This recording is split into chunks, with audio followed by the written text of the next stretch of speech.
चलो, good morning class. हम लोग पिछले क्लास में कौन से जिला पढ़े थे? छत्तीसगढ़ के अंतर्गत आप लोग का सरगुजा जिला।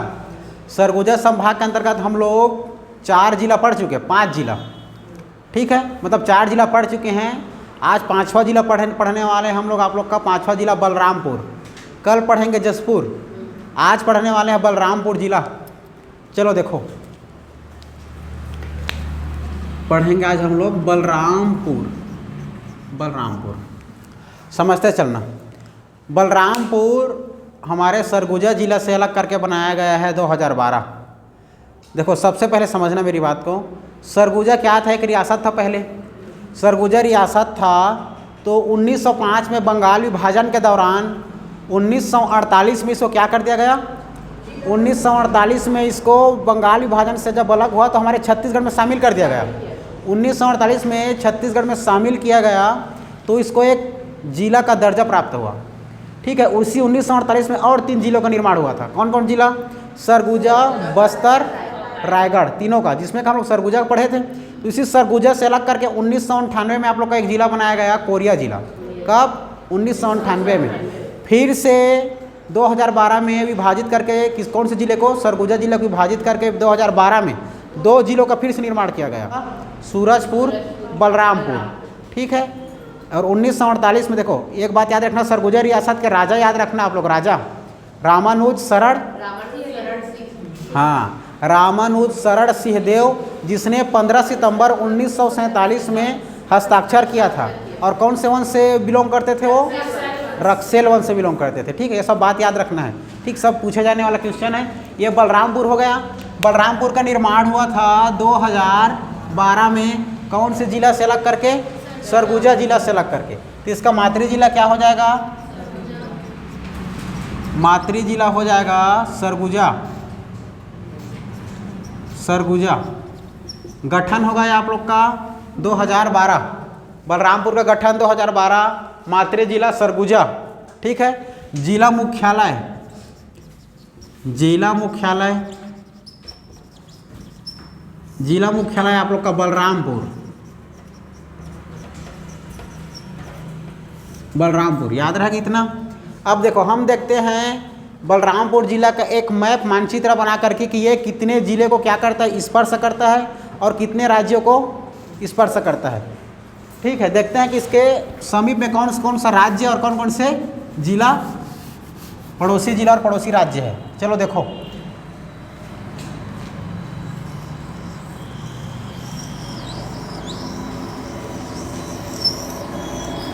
समझ लो आप लोग का क्या है? बलरामपुर जिला, ठीक है। ये आप लोग का बलरामपुर जिला।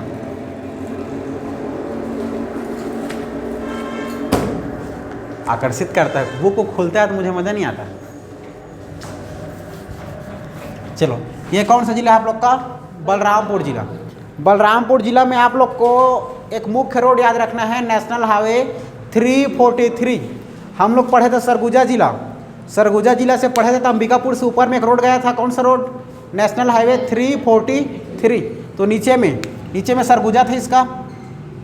सरगुजा अंबिकापुर याद है ना? सरगुजा, सरगुजा देखो, सबसे पहले देख लेते हैं हम लोग यहाँ का सीमावर्ती।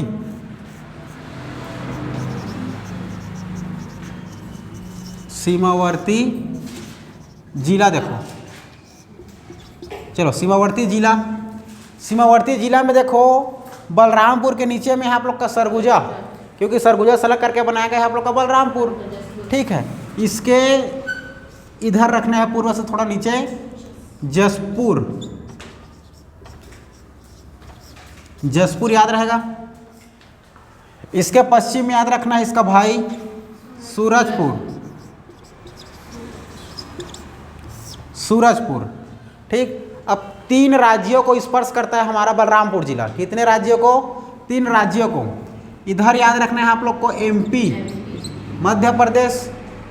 यहाँ पर याद रखना है आप लोग को UP, उत्तर प्रदेश। और यहाँ पर याद रखना है आप लोग को झारखंड। शॉर्टकट लिख दी हूँ, झारखंड, ठीक। झारखंड याद रखना। झारखंड यहाँ पर स्पर्श करता है यूपी और एमपी। पूछता है एग्ज़ाम में ऐसे जिला का नाम, हमारे छत्तीसगढ़ में ऐसे कौन से जिला है जो बाहर के 3 राज्यों को स्पर्श करता है। तो ऐसे मात्र 2 जिला है हमारे छत्तीसगढ़ में, एक सुकमा जिला और एक बलरामपुर जिला। ठीक है, सुकमा जिला भी 3 राज्यों को स्पर्श करता है। कौन कौन से राज्य? आंध्र प्रदेश, तेलंगाना और उड़ीसा। ठीक है, उड़ीसा, आंध्र प्रदेश, तेलंगाना, तेलंगाना, आंध्र प्रदेश, उड़ीसा, तीनों राज्यों को स्पर्श करता है आप लोग का सुकमा जिला। और ये कौन कौन से राज्यों को स्पर्श करता है? एमपी, यूपी, झारखंड, 3 राज्यों को स्पर्श करता है। ठीक है, तो 3 राज्यों को स्पर्श करने वाला हमारे छत्तीसगढ़ में दो जिला है, एक बलरामपुर और एक सुकमा, जिसमें से हम लोग आज पढ़ रहे हैं बलरामपुर। याद रहेगा इतना। और 3 जिलों को भी स्पर्श करता है। ये हो गया। अब देखते हैं आप लोग को एक रोड बताया था नेशनल हाईवे 343। इसी 343 को जो नेशनल हाईवे 43 है गया था ना आप लोग का सरगुजा संभाग काट करके, इसी 43 को विभाजित करके बनाया गया है आप लोग का 343। इसको पहले 243 बनाया गया था। 243 का परिवर्तन करके, मतलब 243 को परिवर्तन करके बनाया गया है 343। ठीक है, अर्थात 343 का प्राचीन नाम है 243। ठीक है, तो एक रोड निकली थी ना, याद करो आप, ये रोड। ठीक है, ये रोड याद रखना है आप लोग को। National highway 343, national highway 343। ठीक, तो ये सीधा सरगुजा से यहाँ याद कर लो। चलो, बलरामपुर,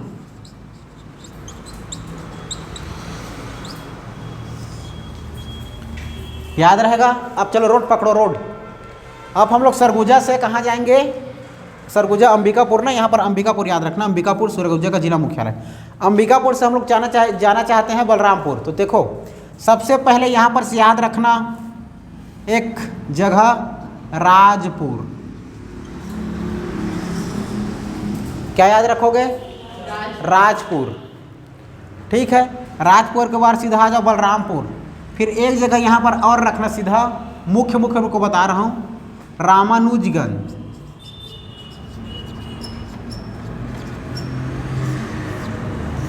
यहाँ पर और स्टेट हाईवे मिल जाएगा, स्टेट हाईवे 1, स्टेट हाईवे 3, लेकिन वो सब कभी ध्यान नहीं देना, मुख्य रूप से नेशनल हाईवे से देखो। रामानुजगंज याद रहेगा। इसी राजपुर के बगल में यहाँ पर याद रखना है आप लोग को शंकरगढ़।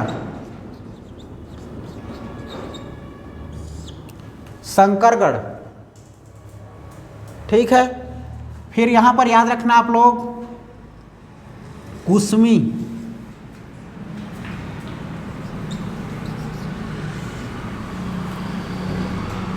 ठीक है, यहाँ पर याद रखना आप लोग सामरी।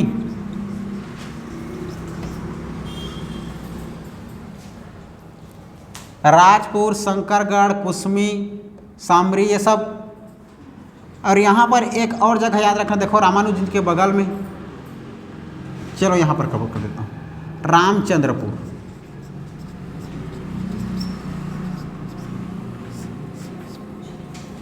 रामचंद्रपुर, ठीक। फिर इसी यहाँ पर दो जगह और याद रखना है, देखो बलरामपुर के थोड़ा सा ऊपर में डीपाडी।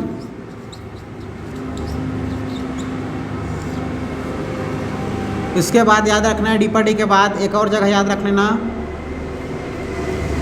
डीपाडी के बाद तातापानी। तातापानी याद रख लेना।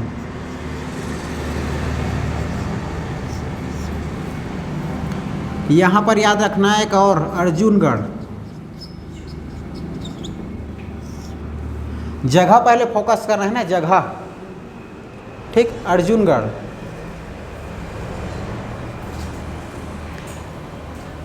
आप लोग देखो राजपुर, इस रोड को पकड़ो। चलो आप लोग को पकड़ना है नेशनल हाईवे 343।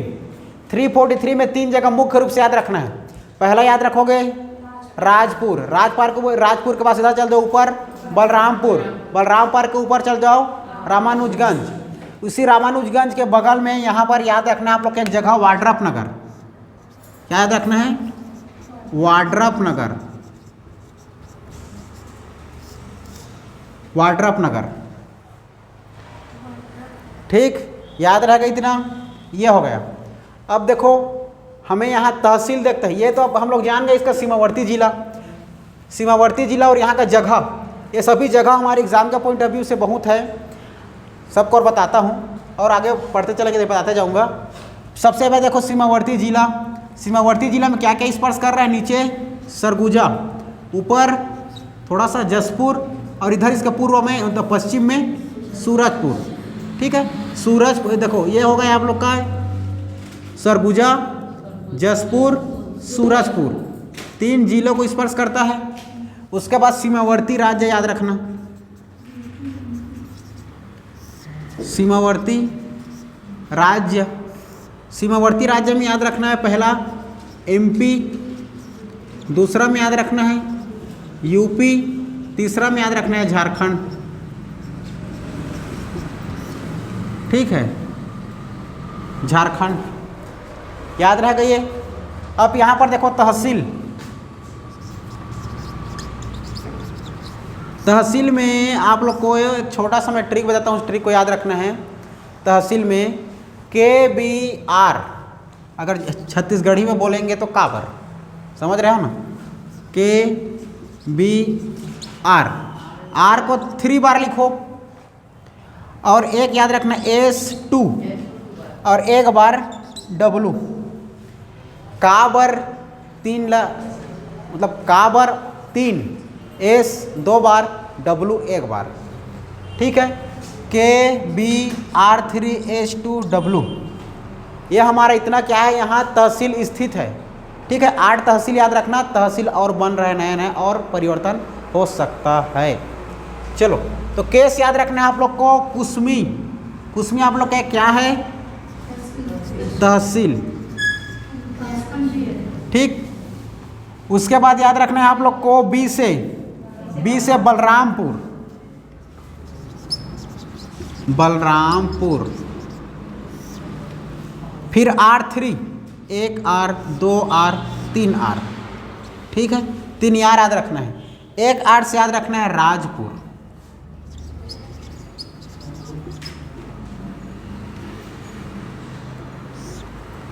राजपुर। दूसरा R से याद रखना है रामानुजगंज,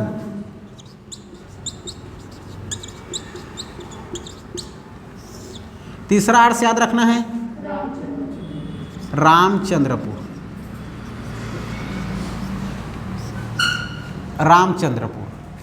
अब S2 याद रखना है, S2,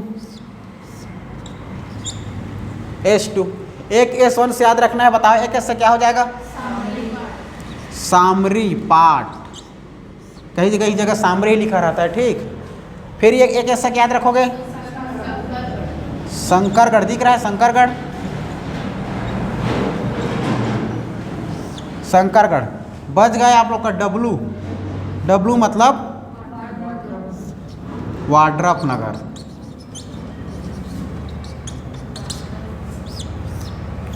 वो जो कर के गुजरता है ना 3-4 जिलों से, तो ये हमारे बलरामपुर के वाड्रफ नगर को स्पर्श करते हुए निकलता है।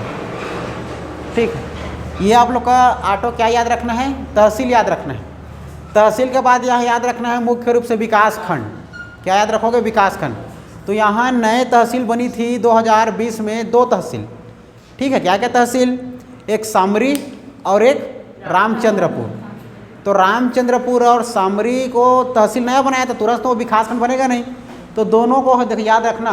ये रामचंद्रपुर और सामरी दोनों नए तहसील है यहाँ का, तो दोनों नए तहसील है। इस दोनों को छोड़ करके, ठीक है, रामचंद्रपुर और सामरी को छोड़ करके बाकी जो बच गए आप लोग का 6, ये सभी 6 जगह क्या हो जाएगा, विकास खंड हो जाएगा। ठीक है, विकास खंड में याद रखना है, विकास खंड 6 विकास खंड। ठीक है, किसको छोड़ दोगे, रामचंद्रपुर और सामरी को छोड़ दोगे, बाकी आप लोग का कुसमी, बलरामपुर और ये राजपुर और फिर रामानुजगंज और शंकरगढ़ और ये वाड्रफ नगर, ये 6 आप लोग का क्या है, विकास खंड है। ठीक, विकास खंड के साथ तहसील भी है और विकास खंड भी है, याद रहेगा इतना। ये अब इसके बाद याद रखना है यहाँ हमें विधानसभा क्षेत्र। चलो विधानसभा क्षेत्र देखो,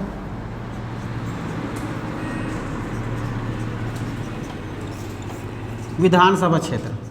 विधानसभा क्षेत्र में दो जगह याद रखना है, एक आर और एक एस। ठीक है, आर से क्या याद रखोगे? रामानुजगंज। रामानुजगंज, रामानुजगंज एक विधानसभा क्षेत्र है जो कि एससी सीट से आरक्षित है। हाँ, एसटी सीट्स। और ये आप लोग का सामरीपाट, सामरीपाट भी क्या है आपको लोग का एसटी सीट से आरक्षित है। ठीक है, दोनों एसटी सीट से आरक्षित है। तो विधानसभा क्षेत्र है तो वहाँ क्या होगा? विधायक होगा। तो रामानुजगंज से विधायक याद रखना है बृहस्पति, बृहस्पति सिंह, याद रहेगा बृहस्पति सिंह। और यहाँ ऐसे सामरीपाट से याद रखना है विधायक चिंतामणि। ठीक है, चिंतामणि, चिंतामणि सिंह लिखता है। रामानुजगंज से विधायक बृहस्पति और सामरीपाट से चिंतामणि सिंह, याद रहेगा, याद रखना। अब इतना देखो, अब ये हम लोग जान गए। अब देखते हैं यहाँ का विशेषता क्या क्या है। देख लेते हैं यहाँ पर छोटा छोटा पहाड़ी, देखो पहाड़ी और पाट प्रदेश। हमारा जो ये एरिया है जो जसपुर के ऊपर बलरामपुर लगा है, तो ये जसपुर पाट, ये जसपुर पाट और नीचे में आप लोग का जो सरगुजा है जारंग पाट, ये एक पाट प्रदेश है पूरा। यह पाट प्रदेश का हिस्सा है आप लोग का बलरामपुर। तो पाट प्रदेश मुख्य रूप से याद रखना, यहाँ दक्कन का पठार जानते हो। ठीक है, वो दक्कन का पठार इसी से लगा हुआ है पाट प्रदेश। तो यहाँ पाट प्रदेश है, अर्थात यहाँ पर बक्साइट का क्षेत्र है सभी। तो यहाँ पर देखो मुख्य रूप से दो तीन जगह याद रखना। यहाँ पर एक सबसे बड़ा पाट सामरी पाट, ये एक पाट है। ठीक है, सामरी पाट,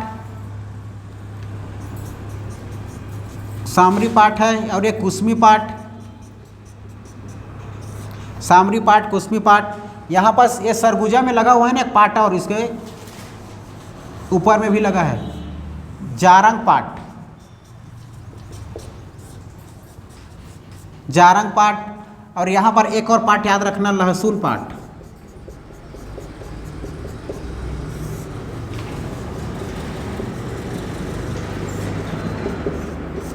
लहसुन पाट, लहसुन पाट, सामरी पाट, कुसमी पाट, जारंग पाट।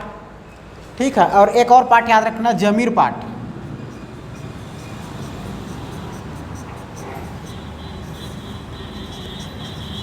जमीर पाट, जमीर पाट को क्या बोलते हैं? बक्साइट का, बक्साइट का मैदान कहते हैं। ठीक है, बक्साइट का मैदान जमीर पाट। और आप लोग को जारंग पाट को बक्साइट का घर, जिसका सर्वाधिक भंडारण है आप लोग का जारंग पाट में। ठीक है, सामरी पाट याद रखना, सामरी पाट का सबसे ऊंची चोटी, हाँ सामरी पाट का सबसे ऊंची चोटी याद रखना है। सामरी पाट का सबसे ऊंची चोटी, इसका नाम है आप लोग का गौरलाटा। गौरलाटा सामरी पाट का हिस्सा है ना। सामरी पाट का सबसे बड़ा मतलब सबसे बड़ी ऊंची चोटी गौरलाटा, जिसकी लंबाई है 1225 मीटर। इसी 1225 मीटर के साथ ये हमारा छत्तीसगढ़ का सबसे बड़ा क्या है जी? ऊंची चोटी। ठीक है, हमारे छत्तीसगढ़ का सबसे बड़ी ऊंची चोटी है और हमारा छत्तीसगढ़ का सबसे बड़ा सामरी पाट का हिस्सा है। तो छत्तीसगढ़ का सबसे ऊंची चोटी,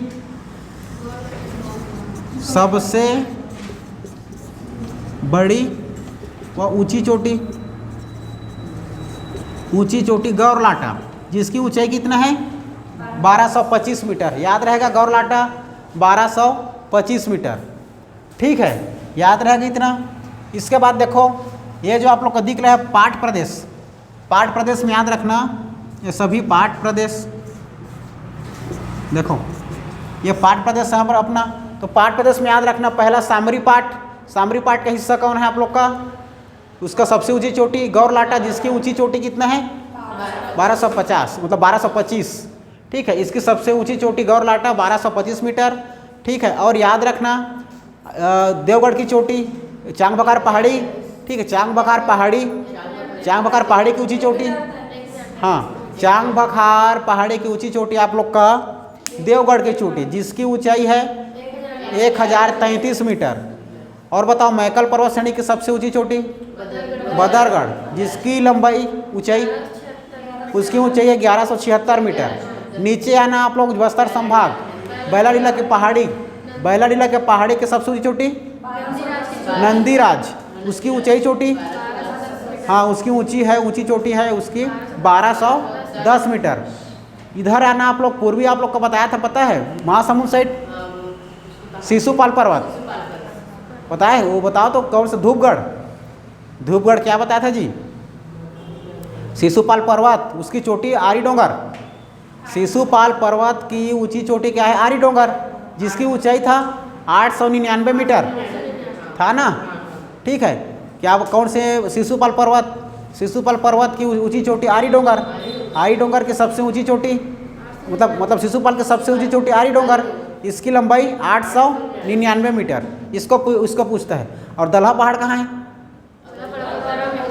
जांजगीर चांपा जिला और अकलतरा तहसील, याद रहेगा, ये सब पूछता है एग्जाम में, इतना याद रहेगा। अब देखो ये तो हमारा हो गया ये, हाँ ये कुसमी पाट, ये भी पाट प्रदेश है, कुसमी पाट हो गया, ठीक। अब देखो इधर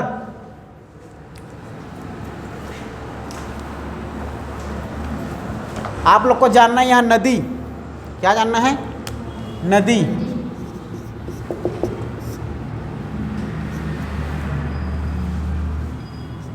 देखो नदी में याद रखना आप लोग, जसपुर के बगीचा तहसील, ये जसपुर है ना, इसी जसपुर में एक बगीचा तहसील है। इसी बगीचा तहसील में छोटा सा पहाड़ी है, ठीक है, उसी की पहाड़ी से जसपुर के बगीचा तहसील की उसी पहाड़ी से एक नदी का, मतलब एक नदी की उद्गम होती है, ठीक है।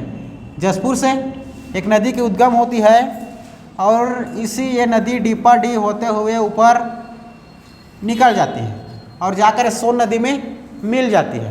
कौन सी नदी में? सोन नदी में। इस नदी का नाम है रिहन नदी, नहीं, कन्हार नदी, ठीक है, याद रखोगे इस नदी का नाम है कन्हार नदी। बगीचा तहसील से बलरामपुर से होते हुए, डीपाडी से होते हुए सीधा निकल जाती है, ऊपर सोन नदी में जाकर मिल जाती है, याद रहेगा। कन्हार नदी की लंबाई याद रखना है 1 मीटर। इसी पर आप लोग को एक जलप्रपात मिल जाएगा। कौन से नदी में? कन्हार नदी में। तो कन्हार नदी में आप लोग को एक जलप्रपात याद रखना है, कोठली जलप्रपात, कोठली वाटरफॉल, ठीक है, कोठली जलप्रपात याद रहेगा। उसी का यहाँ पर एक छोटी सी सहायक नदी और है। कौन सी नदी? चनान नदी या चिनान भी लिखा था और चनान भी ना, चनान याद रखना, चनान नदी सहायक नदी है किसकी? कन्हार नदी की। इसी चनान नदी पर आप लोग को एक और जलप्रपात मिल जाएगा, पवई जलप्रपात। क्या जलप्रपात? पवई वाटरफॉल, पवई जलप्रपात, याद रहेगा। और ये नदी किससे होकर जा रहा है? डीपाडी के पास बसा है, मतलब ये डीपाडी शहर, मतलब डीपाडी गांव जो है कहाँ बसा है जी? हाँ, ये चनाब नदी वही नदी पर छोटे से हिस्सा बढ़ के कट जाती है और वहीं पर जाकर मिल जाती है, कहीं नहीं जाती, वही बहते हैं बस बलरामपुर में। हाँ, तो ये याद रखना आप लोग, चनान नदी। तो चनान नदी कहाँ निकलती है? वहीं बहती है, कहाँ? बलरामपुर में। और किसकी सहायक नदी है? कन्हार नदी के सहायक नदी चनान, जिसमें कौन सा वाटरफॉल है? पवई जलप्रपात, याद रहेगा। और ये नदी डीपाडी से होते हुए निकल जाती है। तो डीपाडी कौन सी नदी के पास बसा है? कन्हार नदी के पास, ठीक है। देखो तो मैं नदी में बता दिया, पहला नदी क्या बताया? कन्हार नदी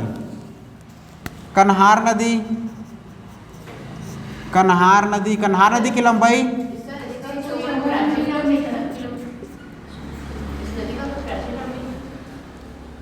प्राचीन नाम याद नहीं आ रहा, हो सकता है, याद नहीं आ रहा। हाँ, रिहन रेणुका नहीं, उसका निडीला है ना, नीलागर का, हाँ, पैरी का पलासनी है, बहुत सारा चीज़ है। खैर चलो देखो, यहाँ पर पहला नदी कन्हार नदी जिसकी लंबाई कितना है जी 154। ठीक है, और इतना याद रखना, नदी में और आप लोग को डिटेल बताऊंगा, पहले इतना जानो, ये बगीचा तहसील से निकलती है, बगीचा तहसील जसपुर से, और कहाँ जाकर के सोन नदी में मिल जाती है, सोन नदी में विसर्जित हो जाती है। उसके बाद दूसरा नदी याद रखना आप लोग, दूसरा नदी भी याद रखना चनान। चनान नदी, इसी को याद चिनार भी बोल देते हैं ना, चिनान भी बोल देते हैं, इसी को चिनान भी बोल देते हैं, चिनान। ठीक है, चनान नदी जो कि किसकी सहायक नदी है, ये कन्हार। ठीक है, कन्हार की क्या है, सहायक नदी है, ये कन्हार की सहायक नदी है चिनान नदी। और इसमें याद रखना, देखो कन्हार में आप लोग को वाटरफॉल मिल जाएगा, मतलब जलप्रपात याद रखना, जलप्रपात, दो जलप्रपात हैं मुख्य रूप से याद रखना। पहला जलप्रपात याद रखना आप लोग कोठली, कोठली जलप्रपात। दूसरा में याद रखना पवई जलप्रपात, पवई जलप्रपात।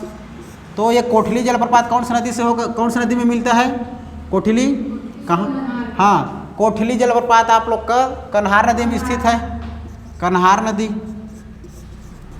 कन्हार नदी। और कौन सी जिला, बलरामपुर जिला। इसके बाद पवई जलप्रपात चिनान नदी। ठीक है, कौन से जिला में पाया जाता है पवई जलप्रपात, बलरामपुर जिला, याद रहेगा। ठीक, हाँ क्या, हाँ बड़ा है, हाँ ठीक है। जलप्रपात हो गया चिनान, ये हो गया। उसके बाद देखो नदी और जलप्रपात याद हो गया। अब देखो यहाँ पास आप अर्जुनगढ़ की पहाड़ी पे याद है, यहाँ पर अर्जुनगढ़ की पहाड़ी है ना, अर्जुनगढ़ की पहाड़ी कहाँ स्थित है पूछता है। अर्जुनगढ़ की पहाड़ी आप लोग का बलरामपुर जिला में स्थित है। इसके बाद याद रखना आप लोग पुरातात्विक स्थल, पुरातात्विक स्थल याद रखना। तो पुरातात्विक स्थल में याद रखना है आप लोग को डीपा डी, डीपा डी। डीपा डी कौन सी नदी के पास स्थित है जी, ये कन्हार नदी के पास स्थित है, कन्हार नदी के पास।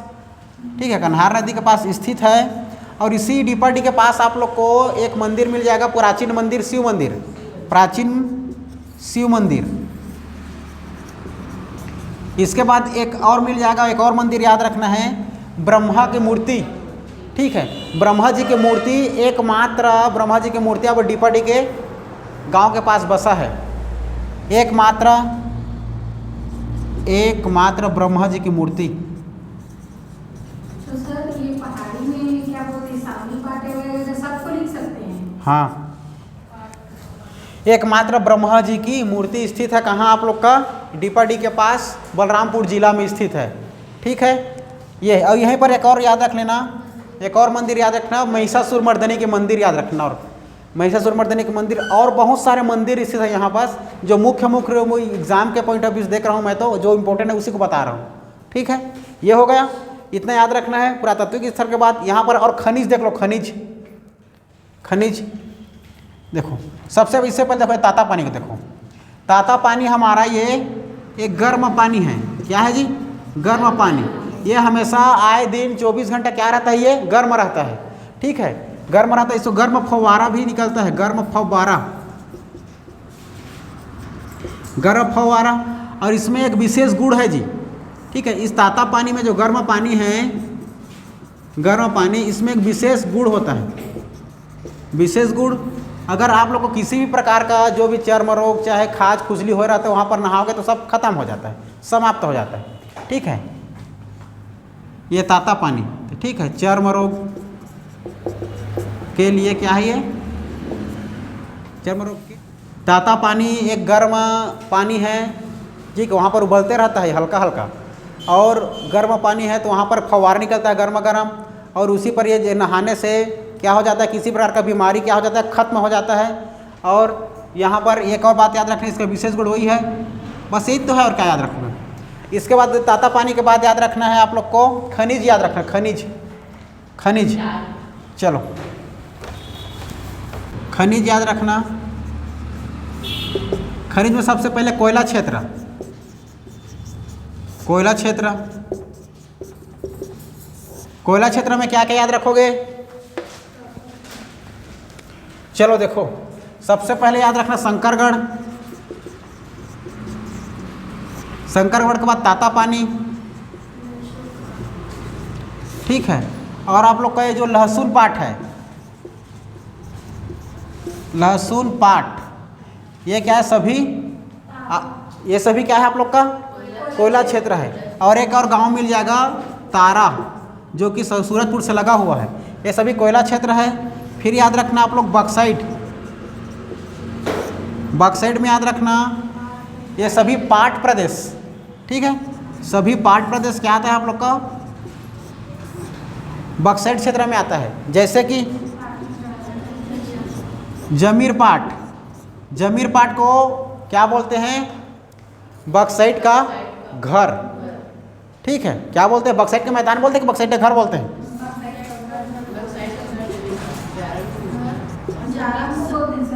बक्साइट का मैदान बोलते हैं इसको, ठीक।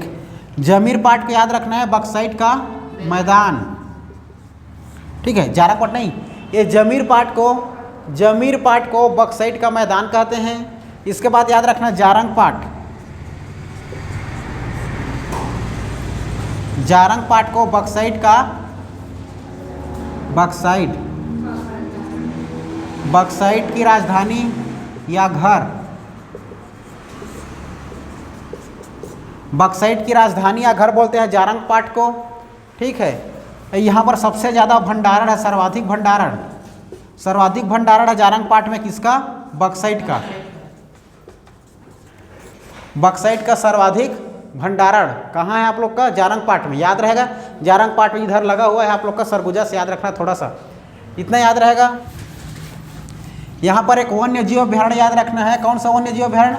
सेमरसोत,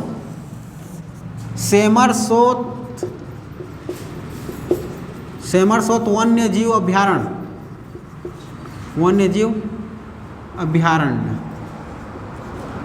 तो वन्य जीव अभ्यारण्य सेमरसोत वन्य जीव अभ्यारण्य, जो कि ये हमारे सेमरसोत वन्य जीव अभ्यारण्य का निर्माण हुआ था 1978 में, जो कि ये फैला है आप लोग का 430 वर्ग किलोमीटर में, ये क्षेत्रफल में फैला हुआ है।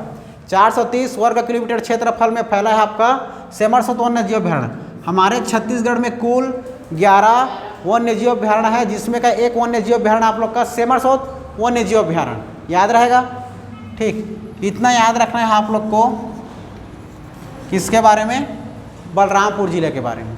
याद रहेगा सभी को, ठीक।